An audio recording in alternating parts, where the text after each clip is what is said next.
In this video, we're going to be taking a look at how to create an enclosure for this cooler. Now, you've probably seen other videos where they take a cooler and build a wooden enclosure for it and plumb it and everything, where the cooler is permanently inside the wooden surround.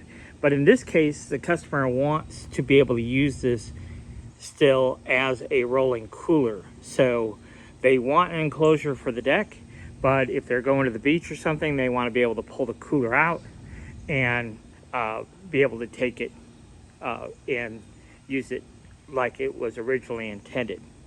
So I've taken some pertinent dimensions of the height and of course the width, giving us just a little bit of extra room on the width to be able to grab the handles and pull it out. And then the other thing that we have to be mindful of is the lid. So there's going to be a lid on the wooden enclosure, but we have the lid of the cooler itself. So we'll open the lid of the enclosure, and then we still have to open the lid of the cooler. So we want that lid to be able to be at a slant like that, so we're not fighting the cooler lid to get out the goods. So what we have to do is we have to calculate some extra depth to allow for this lid to open just like it was intended, just like that. So we've taken all those necessary dimensions for this particular cooler, and I think I've got it figured out how it's all going to work. So with that said, I am going to start the project by cutting up some wood, and then I'll talk to you about some dimensions and things as we go. We're going to kind of make this up as we go. I did do a little sketch on the computer to kind of wrap my brain around how it's all going to go together. As far as tools go, we are going to need a pocket hole jig for this project. You wouldn't absolutely need it, but I'm going to use pocket holes to hide some of the screw locations. Okay. So with that all said, I will get to cutting some boards here and we'll look at putting this thing together.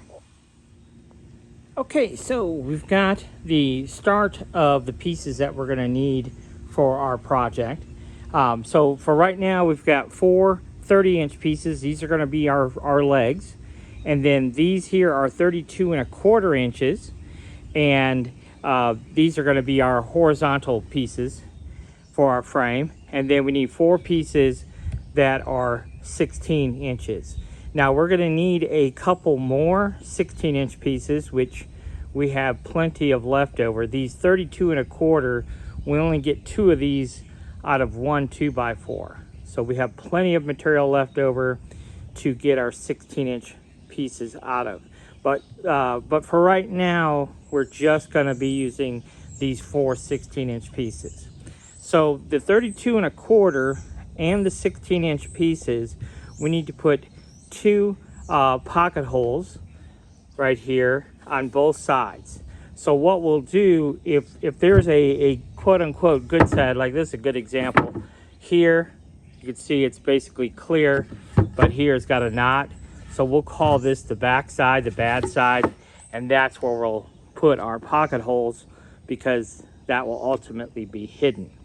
So if there's a good side or a bad side, make sure you put your pocket holes on the bad side. You can see that little crack there, but on this side, there's a knot. So you just have to decide which you like better. I'm gonna call the knot side the bad side and put my pocket holes there. Okay, so I'll go ahead and grab, you know, it's funny, I have a Craig Foreman pocket hole machine that I bought probably 6 months ago, still sitting in the box in there. But one day I will get it out and get it set up. But for now, I'll just use my old K5 Pro and make these pocket holes real quick. Look at that poor Craig Foreman just sitting in a box. I've got my wind spindle cinder that I bought about 6 months ago still sitting in the box in my way as well. I got too many tools, don't know what to do with them all. So here is my Craig K5 Pro. So we're gonna go ahead and put in these pocket holes. Funny story about this. I went in, I had an old K4 and I wanted the K5 Pro because it has the automatic thickness adjustment. And I really wanted that feature. It's a lot quicker than the old K4. So I went to Lowe's, bought the K5 Pro, and it was $150. And then a couple days later, I went back to Lowe's, and for some reason I said, hey, I'm gonna go buy the Kreg tools. And they had the K5 Pro on clearance for $39. I'm not sure why, but needless to say, I went and bought the $39 one because I hadn't even opened the one I had bought a couple of days earlier for $150. So I got a real bargain on this, only 39 bucks. So at any rate, we're gonna use the 2 outside holes here and put in our pocket holes on these pieces. All right, you can see we've got all of our pocket holes in place. Now what we'll do is we'll give all the boards a nice light sand, round over the edges just a touch, get rid of the burrs, get rid of any of the black printing that we see on the good side. On the pocket hole side, you don't have to worry about it. But if there's black printing on the opposite side, we'll go ahead and clean that up. And then we'll look at putting these together. All right, I think we're gonna start by attaching our legs to our horizontal pieces here. We're gonna be using the Line Max pocket hole screws. These are basically half price of what you can go to Homes or Lowe's or Home Depot and get with the Kreg version. So I will link these in the listing description below, but I would definitely recommend these screws. They appear to be the exact same screw, actually, but like I said, they're about half price. So I will go ahead and attach 2 pocket holes, 2.5-inch screws, attach these together here. All right, so that is one frame. Now we need to do the exact same thing once again, create 2 of these frame assemblies. One thing to note here, from the top of our leg to the top of our board is 19.25, or if you want to go from the bottom of the leg up to 10.75 is where the top of that horizontal piece goes. So I'll make another frame assembly just like this one. All right, now it's time to put these 2 frames together with our 16-inch boards. And what I've done here, this Kreg multi-mark tool is a really useful tool. I've set it at 5/8 of an inch, and I marked my outside point there. And then I used my carpenter square, drew a line, and that's at 5/8 and 5/8. So I've done that all the way around, and then I know exactly where the outside, so there's a 5/8 reveal just like that. Okay, so it's flush up top, and then we'll line it up to our two lines there and drive in our screws. We'll do that at all 4 of those locations. So now you can see we have all of those pieces in place. Now what we're going to do is get our other frame, mark it just like we did on this frame, and then we're going to flip this over and screw it down to the other side. So then our frame will be more or less complete. But let's go ahead and get that done. I'll show you what that looks like. So there you can see our marks, just like we had done on the previous frame, 5/8 of an inch in. Okay, so now we're going to take our frame and flip it over and set it on top of this one. So there you go, our frame is more or less complete. Now what we have to do is wrap the inside with some fence picket material. So we'll take a look at doing that next. Okay, so I've cut up some 22-inch boards. We really need 14. We need 7 boards for the front, 7 boards for the back. And so what I've done here is I've placed one dead center. And the reason I did that is because I intend to drill a hole in this board for the drain for the cooler. So I wanted a full width board right here dead center. And to center this, you would come from the inside here over to 13 3/8. And I've just put in a couple of staples with my narrow crown stapler. And then we'll come back in and we'll put screws in here also But for right now, we're just going to put it together with staples. And so what I'm going to do now is I'm going to take 3 boards and go rip them down to 4 3/8. Now that is just going to give us just a tiny bit of wiggle room. It's actually just a fraction wider than 4 3/8, but in this case, we're just going to do 4 3/8. We're going to do 6 of those boards that way, so we could do both sides here. All right, there you can see we have both sides complete now. So again, we have the full width board, and then these are 4 3/8. You can see that looks really sharp now. So now what we have to do the same thing to our sides. But on the sides, what we're going to do is measure the exact distance here and just divide that, and these are going to be even. And I believe that will take four panels, and we'll figure out exactly how wide they have to be. All right, you can see now that we have both of our sides done. Those sideboards worked out to be 4 3/8 inches wide as well. So now what we're going to do is we're going to put in a couple of horizontal boards here that is going to hold the cooler in place. So I think what I'm going to do here is I'm going to measure up 6 inches and then put one horizontally across. I think that's what I've decided I'm going to do. So I'm going to take what this measurement is here on the inside and then measure up 6 inches and measure down 6 inches, and that should be enough to hold my cooler. I may put one in the middle. I don't know. I don't think it's going to be necessary, but I might do it anyhow. So I'll get that figured out, exactly what we're going to do, and then I'll show you what the end result is. Now, I don't know if this is exactly where I want these, but based on my calculations, this is what I came up with. So I come up to 9.5, and I put this board in. We used some pocket hole screws.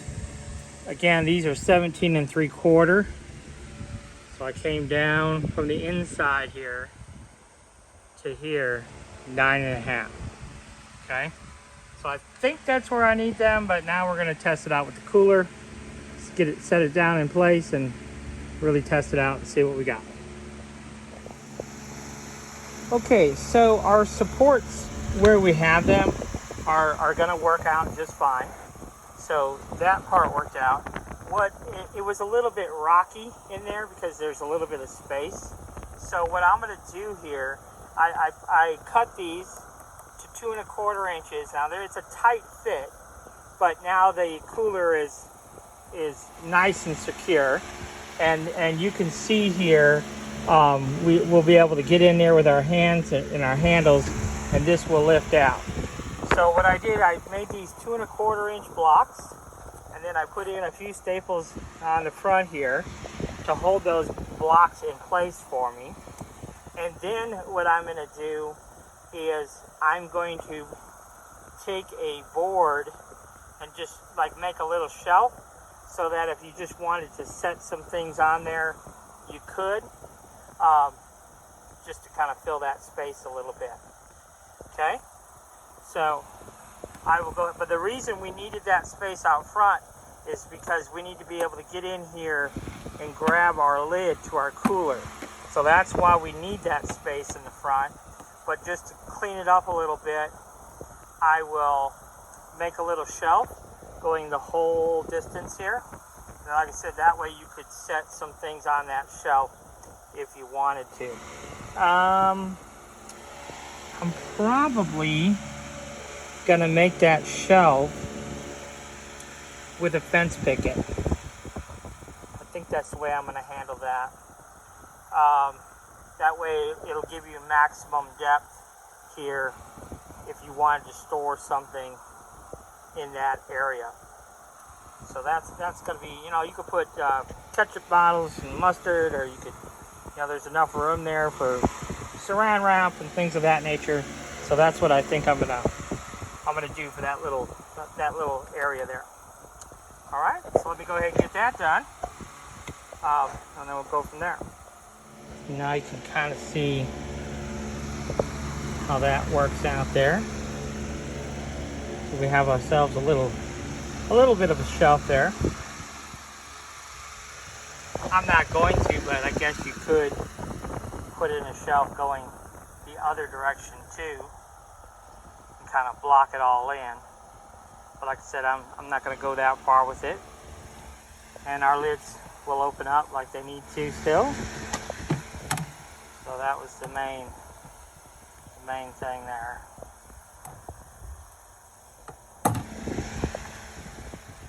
So now I am going to go ahead and put on a little piece of trim on the top, and then we'll have to work out exactly what we're going to do for our main lid as well. I'll show you how that trim looks at the moment. So we went flush back here, okay? We're out 5/8 of an inch here.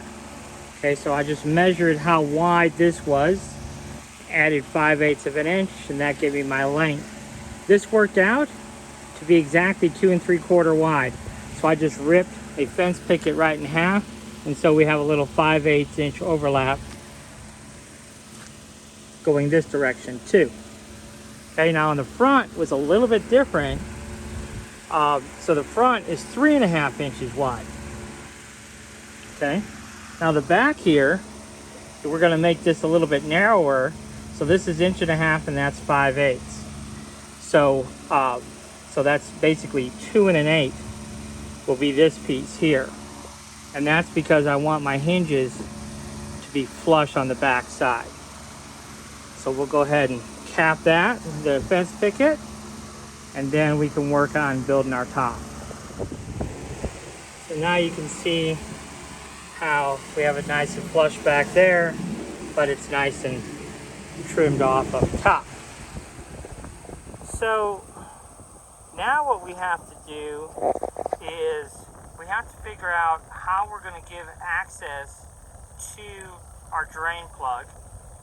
So we want to be able to do that through the front.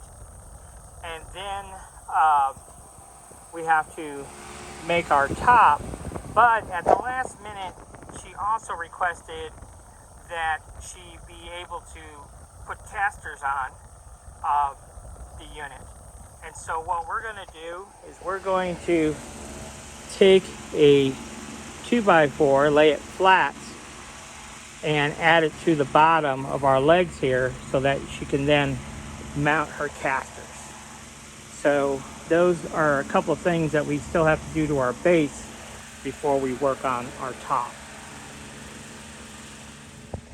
All right, it's coming together. You can see we now have the feet on there, and we have an access hole to our drain now. So we definitely can get in there and pull that drain plug, no problem there, to drain it. And what we're gonna do to cover that hole is I am gonna make a medallion on the CNC machine. Their last name starts with the letter L. So I'm gonna make a little medallion to put on the front of that. That'll kind of just swing up out of the way, and you can pull the drain plug and then it'll just swing back down. So it should be pretty slick when we're done. That'd be a nice little added touch. So now we just have to focus on making our top. So this is the top of our lid, and we have 1.5 by 1.5 boards. So I just ripped a 2x4 down, and 32 1/4, and then these are 16 3/4. Just put one in the middle and one on each side.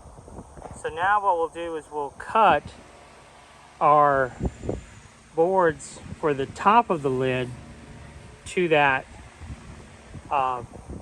32 1/4 inch dimension. So there is our lid, and you can see what I've done here. I've kind of trimmed it out. You wouldn't necessarily have to do that, but I decided to go ahead and do that. That's what the underside looks like. So that's all looking real good. Now one last thing to do here is to put on a knob. And I think I'm going to leave the top of this flat so they could use it as like a table. So I'm going to put the homemade knob right there on the front to be able to lift it up. So I'll go ahead and get that done, and we'll get it mounted to our main base. My little homemade handle should do the trick. So we just took a piece of 2x4, ripped it down about 1.25 inches thick or so, and then we just put a 30-degree bevel, but all the way around. So we ran it through the table saw 30 degrees, and then came here and gave it 30-degree miter on the ends, and that's what she looks like. So now we'll go ahead and mount this to the main cooler. So there you go, there's our lid. I did put a piece of chain on here. This is 12-pound chain, so I think that'll work just fine for this. I thought about putting one on both sides, but I don't really think it's necessary. I think just the one side will do the job, and you can see we can still access our cooler. We can lift it out. So yeah, so I think that's all real good. See there? Closes real nice and looks real sharp. Now, the customer did want a shelf underneath this, but because I kind of made it with the height that they could use this as a table outside as well, like prep table or whatever.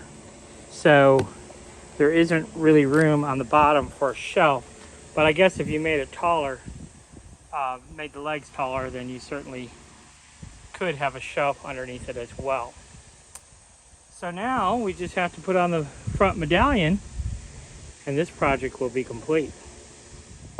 So there is the little front medallion that I put together on the CNC machine, and then we could just rotate it up there out of the way, access our drain plug there, and then we could just rotate it back into place. And just a nice little subtle touch. So this one is complete. We'll get it staged up and show you the final look. So that's what the cooler box looks like, all staged up.